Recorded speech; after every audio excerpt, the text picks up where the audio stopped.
News 24 time में मैं अमित बनवारी आज आपका हार्दिक स्वागत करता हूं। आज मैं आपको सच का आमना सामना में बताऊंगा एक ऐसी लड़की के बारे में जिसने एक नहीं दो नहीं 11 शादी करके दूल्हों को लूट लिया।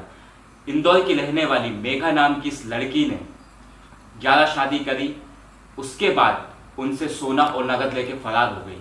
यह भांडा तब फूटा जब केरल के रहने वाले एक व्यक्ति ने मेघा के खिलाफ पुलिस थाने में एफआईआर दर्ज करवाई कि उसने शादी करके 15 दिन बाद 15 लाख रुपए और शादी के सारे जेवर लेके भाग गई।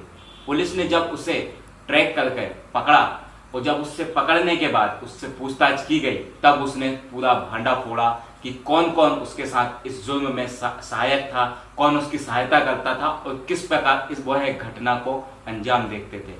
वीडियो को पूरा देखें। जानकारी के लिए आपको पूरा वीडियो देखने के बाद समझ आएगा कि मेघा नाम की लड़की ने कितनी शातिरता से, जो एक एमबीए की पढ़ाई कर रही थी, कितनी शातिरता से जुल्म किया और जुल्म पे पर्दा डालती थी। लेकिन वो कहते हैं ना कि जुल्म का घड़ा एक ना एक दिन जरूर भरता है। वीडियो को पूरा देखें। धन्यवाद। देखिए एमबीए पास लुटेरी दुल्हन की कहानी सिर्फ सच का आमना सामना में। आज सच का आमना सामना में मैं आपको बताऊंगा 26 साल की एक ऐसी युवती के बारे में जो एमबीए में मैनेजमेंट का कोर्स कर रही थी। वह इंदौर के पोर्स इलाके में रहती थी, लेकिन उसे पैसे की लत ने एक लुटेरी दुल्हन बना दिया। केरल पुलिस ने इंदौर की एक शातिर युवती को गिरफ्तार किया था। यह युवती लगभग 5 राज्यों के 11 लड़कों से शादी करके करोड़ों का चूना लगा चुकी थी। गिरफ्तारी के समय मेघा अपने जीजा के साथ मिलकर 12वें शिकार की तलाश कर रही थी। मेघा का शिकार बड़ी उम्र के अमीर दिव्यांग और विधुर दूल्हे होते थे।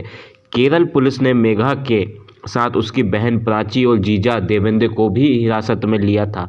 आगे की पूछताछ में मेघा ने सारी की सारी कहानी बयां कर दी। मेघा नाम की यह युवती इंदौर के पोर्ट सोसाइटी गोयल नगर में रहती थी।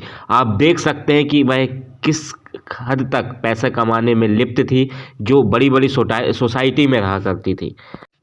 यह भांडा तब फूटा जब केरल के कड़बतरा के रहने वाले लारेन जस्टिन नामक युवक ने शिकायत कराई कि उसने एक मेघा नाम की युवती से शादी की थी जो इंदौर की रहने वाली थी।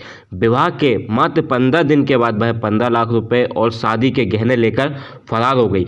पुलिस ने जब मेघा के लोकेशन को ट्रेस किया तो पता चला कि वह केरल से सीधे नोएडा के सेक्टर 120 पहुंची। हिरासत के बाद पुलिस ने जब उससे कड़ी पूछताछ की तो जानकारी सुनकर सभी हैरान रह गए। मेघा ने अभी तक मध्य प्रदेश, महाराष्ट्र, राजस्थान, केरल और गुजरात में लगभग 11 शादी कर चुकी है। उसने बताया कि इस काम में उसके जीजा और जीजी साथ देते थे। मेघा की इन शादियों में उसकी बहन प्राची और जीजा देवेंद्र साथ देते थे। इंदौर का ही एक व्यक्ति महेंद्र बुंदेला मध्यस्थता करता था। महेंद्र ही सबसे पहले मेघा की इंदौर में पहली शादी करा चुका था, जहां से वह 11.5 लाख रुपए की ज्वेलरी और नकदी लेकर भागी थी। इंदौर के बाद वह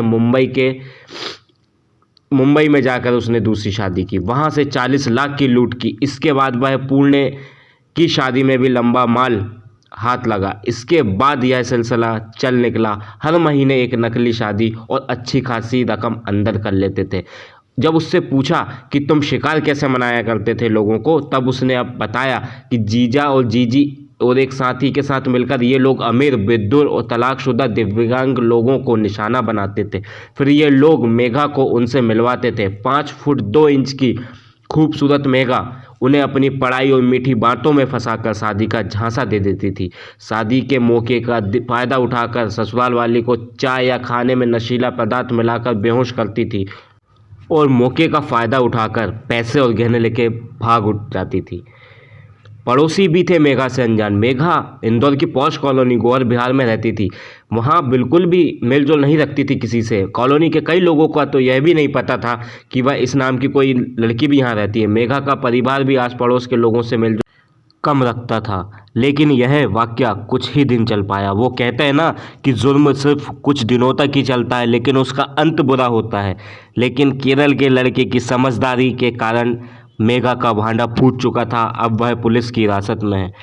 एमबीए की पढ़ाई करने वाली एक मिडिल क्लास फैमिली की लड़की पैसे कमाने के चक्कर में एक गुनहगार बन गई, जिसने एक नहीं, दो नहीं, 11 दुल्हों से शादी करके उन्हें लूट लिया। लेकिन 12वीं शादी करने से पहले ही वह पुलिस के हत्थे चढ़ गई। देख सकते हैं आप किस प्रकार भारत देश के अंदर क्राइम बढ़ता जा रहा है। कोई दुल्हन बन के लूट रहा है तो कोई दूल्हा बनकर। समझदारी इसी में है कि कहीं भी शादी करने से पहले एक बार उसके परिवार, एक बार उस लड़की के बारे में जान ले, तभी शादी करें। अमित बनवारी के साथ सच का सामना यहीं ख़त्म होता है और अब मैं आपसे विदा लेता हूँ। धन्यवाद।